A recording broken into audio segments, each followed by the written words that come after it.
जो अपने महापुरुष हैं। अब जिस दिन इस देश का जाट जो भगत सिंह को पढ़ना शुरू कर देगा, चौधरी महाराज सिंह सर छोटू राम को पढ़ना शुरू कर देगा, तो उसके दिमाग से गुलामी निकल जाएगी, उसके दिमाग से मनुवाद निकल जाएगा। लेकिन जब तक वो अपने महापुरुषों को नहीं पढ़ेगा, तब तक उसी गुलामी को ढोता रहेगा, तब तक उसी मनुवाद को धोता रहेगा, तब तक उसी पाखंड बात को ढोता रहेगा। ठीक उसी प्रकार अगर हम करें बात, आपकी देख लीजिए कि हम बघेलों की बात करें, वो पेरियार रामास्वामी नायकर को पढ़ लें, कोली और मालियों की बात करें तो वो फूले साहब को पढ़ना शुरू कर दें।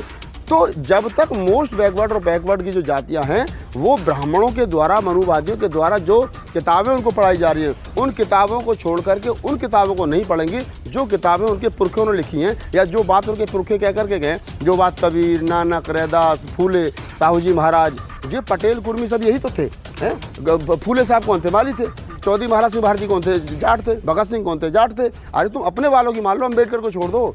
जब आप देख रहे हैं पब्लिक आवाज टीवी।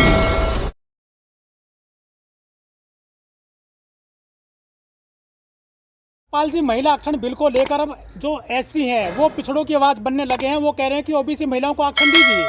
देखिए, हमेशा से देख लीजिए, अगर हम सन 90 की बात करें या उससे पहले बात करें, भारतीय संविधान में आर्टिकल 340 जो ओबीसी आरक्षण के लिए रखा गया, वो बाबा साहब डॉक्टर अम्बेडकर ने लड़ झगड़ करके रखा। उस समय के जो ओबीसी नेता थे उन्होंने साथ नहीं दिया। अगर उस समय पर ओबीसी नेता बाबा साहब डॉक्टर अम्बेडकर का साथ देते तो ये ईमानदारी की बात है कि जिस प्रकार इस देश में एससी एसटी को संवैधानिक राइट्स मिले और उनको आरक्षण मिला, रिजर्वेशन मिला, ठीक उसी प्रकार से ओबीसी को भी आज़ादी के वक्त पर ही, संविधान लागू होने के वक्त पर आरक्षण मिल जाता। लेकिन ओबीसी समाज के जो नेता थे उन्होंने किसी भी प्रकार से उनको समर्थन नहीं करा, बाबा साहब की आवाज़ में आवाज़ नहीं मिलाई। तो उसका नुकसान ये हुआ कि ओबीसी समाज आज तक कहीं ना कहीं आरक्षण के लिए दरकिनार किया जा रहा है। मंडल कमीशन लागू हुआ। मंडल कमीशन लागू जब हुआ तो उस समय पर भी सबसे ज़्यादा ओबीसी को जो 27% आरक्षण मिला, उसका सबसे ज़्यादा विरोध किसने किया? ओबीसी ने किया। उसमें लड़ाई किसने लड़ी? शेड्यूल कास्ट ने लड़ी। माननीय साहब काशीराम ने उसको उस बिल को हवा दी। तो आप समझिए कि हमेशा से ओबीसी की लड़ाई जो है वो शेड्यूल कास्ट लड़ता रहा है, चाहे वो बाबा साहब डॉक्टर अम्बेडकर हो, माननीय साहब काशीराम का बहुजन कॉन्सेप्ट हो, बहुजन समाज बनाने का उनका जो अपना एक राजनीतिक एजेंडा था, तो आप समझिए। तो कहीं ना कहीं ओबीसी को सत्ता में स्थापित करने की लड़ाई, नौकरियों में स्थापित करने की लड़ाई, उसको ज़मीन पर उसके जो अधिकार है उनको दिलवाने की लड़ाई जो वो शेड्यूल कास्ट के नेता जो वो लड़ते रहे। लेकिन गलत बात और ये है ओबीसी की, क्या ओबीसी का जो अगला ओबीसी है जिसमें जाट है, गुजर है, यादव है, पटेल, ये जो मोस्ट, एक तो हो गया जो अति पिछड़ा है और एक पिछड़ा है। पिछड़ा जो ओबीसी है वो कहीं ना कहीं अपने आप को सवर्ण मानसिकता, क्रीमी लेयर है जो वो हमेशा से विरोध करता। अब बताइए मुझे, जाट आरक्षण का विरोध किसने किया? जब जाट हरियाणा के अंदर जाट आरक्षण मांग रहे थे तो उत्तर प्रदेश के जाट जो उसका विरोध कर रहे थे। अभी जाटों के, अभी जो है किसान यहाँ बैठे थे, जो है वो बॉर्डर पर बैठे थे किसान बिल को लेकर के, तो उसमें आधे से ज़्यादा किसान जो थे वो उसके विरोध में थे। कौन थे? वो जाट ही थे। तो आप इस चीज़ को समझिए कि जो ओबीसी का क्रीमी लेयर है वो कहीं ना कहीं हमेशा से जो मोस्ट बैकवर्ड है, जो नाई है, कुम्हार है, तमोली है, तेली है, साक्य है, कुशवा है, मौर्य है, पटेल है, इनको लाभ ना पहुंच जाए, ये क्योंकि ये शेड्यूल कास्ट से थोड़ा सा मिला जुला ही है, थोड़ा सा ऊपर है, थोड़ा सा नीचे है, तो उसको किसी भी प्रकार का लाभ ना हो, राजनीतिक और नौकरियों का लाभ ना हो, इसलिए कहीं ना कहीं जो अगला ओबीसी है वो सवर्ण समाज के साथ मिल करके मोस्ट बैकवर्ड के साथ और दलितों के साथ हमेशा से जो है वो लड़ाई को लड़ता रहा है। और दूसरी तरफ कहीं ना कहीं जो एससी है, शेड्यूल कास्ट है, शेड्यूल कास्ट जो है वो उसकी कोशिश हमेशा से रही है कि ओबीसी को उसका अधिकार मिलना चाहिए। ओबीसी को उसका अधिकार मिलेगा तो कहीं ना कहीं ओबीसी उनके साथ में लगेगा तो दोगे। मैं तो हमेशा से कहता हूँ भैया, इस देश के अंदर मान्यवर साहब काशीराम के पूरे 40-45 साल के राजनीतिक जीवन में पूरी मेहनत करने के बाद में मुश्किल से 15-16% ओबीसी हमारे साथ एससी के साथ में आया, और वो भी वो ओबीसी था जिस बेचारे को जो अगला ओबीसी है उसके साथ वही छुआछूत करता है कि जो वो शेड्यूल कास्ट के साथ करता है। अगर नाई उसके घर बाल काटने चला जाए तो दरवाजे पर नहीं घुस सकता, बाहर ही बैठता है। धोबी उसके क्या नाम है कपड़े लेने के जाए तो बाहर बैठता है। कुम्हार जो है वो बर्तन देने के लिए जाए तो बाहर बैठता है। तो वो जो अगला ओबीसी है, अगला ओबीसी जो है, जो सवर्ण मानसिकता का ओबीसी है, वो मोस्ट बैकवर्ड के साथ, अति पिछड़े बैकवर्ड के साथ में वही बिहेव करता है जो सवर्ण जो है उसके साथ करता है। तो ये सच्चाई है जो अगला ओबीसी है वो कहीं ना कहीं इस रोड इसका बाधा बना हुआ है। तो मानने को तैयार नहीं अपने आप को पिछड़ा, तो मैं वही कह रहा हूँ कि वो मानने को तैयार नहीं है। मानेंगे अब नहीं मानेंगे, 10 साल बाद मानेंगे, मानना तो पड़ेगा। देखो केंद्र जी, जो लोग ये करेंगे मान नहीं रहे, आप समझिए, अगर वो अपने आप को ओबीसी समझता है, अगर वो आपको अपने आप को सवर्ण कहता है, सवर्ण समझता है, तो हमारे पास कोई कमी नहीं है। मान लिया तुम्हारे पास में खेत खलिहान है, ट्रांसपोर्ट का तुम्हारा काम है, अच्छे बिजनेस उद्योग धंधे तुम्हारे पास में हैं, तुम्हारे साथ छुआछूत नहीं होती है, लेकिन ब्राह्मणवाद की मार से, ब्राह्मणवाद की लाठी से बचेगा कोई नहीं, पिटेंगे बारी बारी से सब। अभी आप देख लीजिए, जो जाति हरियाणा में जाट जाति अपने आप को बहुत मजबूत और दबंग मानती थी, आज एक ठाकुर सांसद की वजह से उनकी बेटियों को, गोल्ड मेडलिस्ट बेटियों को धरने पर, जंतर मंतर पर बैठना पड़ा और कहा कि भी हमें न्याय दो, और बाद में न्याय तो मिलना दूर, उनको वहाँ से खदेड़ दिया गया जैसे कुत्ते बिल्लियों को खदेड़ देते हैं। तो जो लोग अपने आप को ये समझते हैं कि हम तो साहब जाट हैं, हम तो बड़े मजबूत हैं, हम तो साहब दूसरे सिंह हैं, हम तो बड़े मजबूत हैं, हम तो गुजर हैं, बड़े मजबूत हैं, इस मनुवादी सिस्टम में सब शूद्र हैं, बचेगा कोई नहीं। बेहतर यही है कि जितने जल्दी से जल्दी हो सकता है लोग जो है उस सिस्टम को समझ लें, और समझने के बाद में जो अपने महापुरुष हैं, अब जिस दिन इस देश का जाट जो भगत सिंह को पढ़ना शुरू कर देगा, चौधरी महाराज सिंह, सर छोटू राम को पढ़ना शुरू कर देगा, तो उसके दिमाग से गुलामी निकल जाएगी, उसके दिमाग से मनुवाद निकल जाएगा। लेकिन जब तक वो अपने महापुरुषों को नहीं पढ़ेगा, तब तक उसी गुलामी को ढोता रहेगा, तब तक उसी मनुवाद को धोता रहेगा, तब तक उसी पाखंड बात को ढोता रहेगा।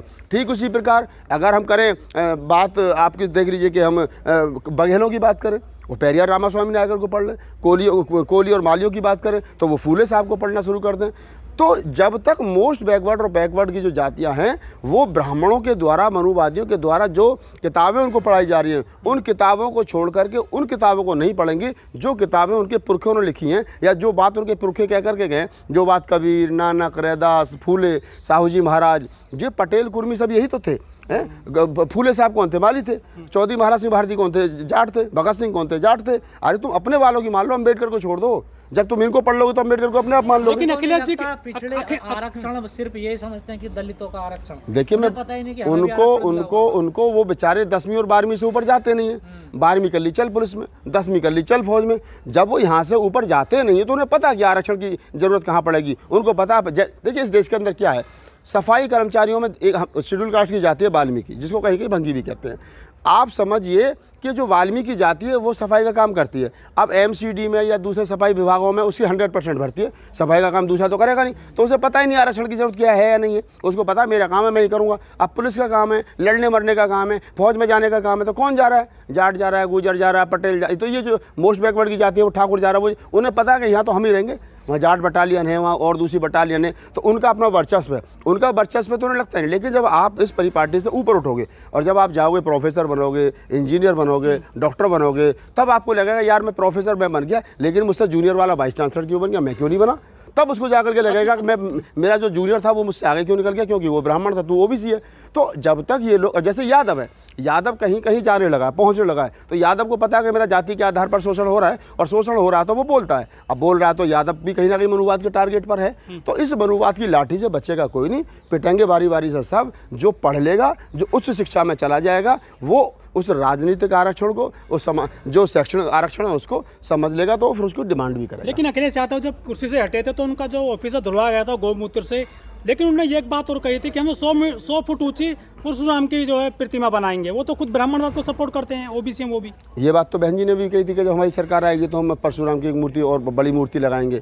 तो वो राजनीतिक बयान है। ब्राह्मणों का उत्तर प्रदेश के लगभग 10% वोट है, तो 10% वोट को लुभाने के लिए वो चाहे परशुराम की 200 फुट ऊँची मूर्ति लगा दें, 500 फुट ऊँची लगा, वोट तो ब्राह्मण दे नहीं, वोट तो ब्राह्मण बीजेपी को देगा। जब वो अपनी 100 साल पुरानी पार्टी कांग्रेस को छोड़ करके हिंदुत्व के चक्कर में बीजेपी के साथ आ सकता है, तो भाई तुम कौन हो? तुम कितने भी जय श्री राम के नारे लगा लो, तुम कुछ भी कर लो, नकली तो नकली रहेगा, कॉपी तो कॉपी रहेगा। जब आदमी के सामने देसी घी खाने को है तो वो डालडा क्यों खाएगा? लेकिन विनय कटियार, कल्याण सिंह, उमा भारती, कपिल गुर्जर, और चाहे मोनू बजरंगी, मोनू लुहार, मोनू यादव, बिट्टू बजरंगी, ये तो सारे ओबीसी हैं, धर्म की लड़ाई लड़ रहे हैं। तो मैं वही बता रहा हूँ कि ब्राह्मणवाद करता क्या है कि वो जो ओबीसी की जाति है, अब यादव को गाय से जोड़ दिया, कह रहे आप तो गौ पालक हैं, आप गाय की रक्षा नहीं करोगे तो कौन करोगे? हैं गाय पालक, पशु पालक हो तुम तो। अब गाय की लड़ाई कौन? गौ रक्षा दल किसने बना रखा है? यादव ने। मुसलमानों के साथ लिंचिंग कौन कर रहा है? यादव कर रहा है। मोनू मानेसर कौन है भाई? यादव है। क्या वो कितनी भी धर्म की लड़ाई लड़ ले तो क्या उसको वो पुजारी बना देंगे? क्या उसको कोई पीठाधीश बना देंगे? क्या उसको कोई मठाधीश बना देंगे? नहीं बनेगा ना, रहेगा तो यादव ही। तो अब जैसे बिट्टू बजरंगी है, कौन है? लोहार है, ओबीसी का है। तो आप देखिए कि वो चुन चुन करके आप ही के लड़कों को तैयार करेंगे, आप ही के लड़कों पर लिंचिंग करवाएंगे। और जैसी सरकार चेंज होगी, आज बीजेपी की सरकार है, थोड़ी सी दे रखी है, कल कांग्रेस सरकार आएगी तो ये पूरी ज़िंदगी फिर जेल में सड़ेंगे। तो ज़रूरत यह है कि ब्राह्मणवाद से अपने बच्चों को बचाया जाए, अपनी पीढ़ियों को बचाया जाए, अपनी नस्लों को बचाया जाए, अपने इतिहास को, अपने संस्कारों को और अपने महापुरुषों के वैज्ञानिक सोच को बचाया जाए, संविधान को बचाया जाए। अगर ये सब कुछ बच गया तो शायद कोई बच जाएगा, नहीं तो कुछ नहीं बचेगा। रमेश बिधूड़ी जो संसद में गाली दे रहे हैं वो मुस्लिमों को, अरे तो वो तो सीखा उन्होंने, उसमें कौन सी बड़ी बात है। देखिए बीजेपी का चाल और चरित्र ये है कि जो दलितों को बेहतर गाली देगा, जो बीजेपी को क्या नाम है, जो मुसलमानों को बेहतर गाली देगा, बीजेपी उसे सांसद बनाएगी, एमएलए एमपी बनाएगी, मिनिस्टर बनाएगी। जिस प्रकार से रमेश बिधूड़ी ने दानिश अली को गालियां दी भरे सदन में और पूरा सदन हंस रहा था, अब क्या हो रहा है कि अब जो है वो कहीं ना कहीं उसको प्रमोशन करके राजस्थान चुनाव प्रभारी बना दिया गया।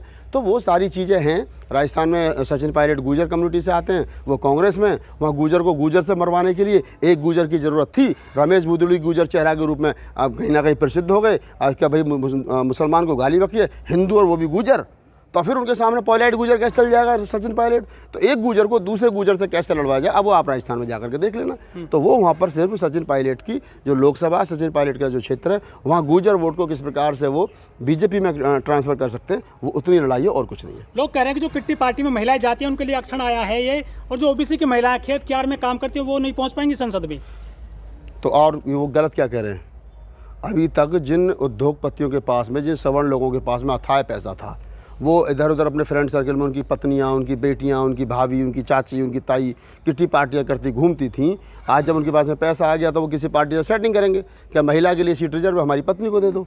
अब वो भाषण तो वहाँ दे लेती थी अच्छा खासा किट्टी पार्टी में, 5 स्टार होटल में बैठ करके, बियर बार में बैठ करके, कोई दिक्कत थोड़ा ही थी।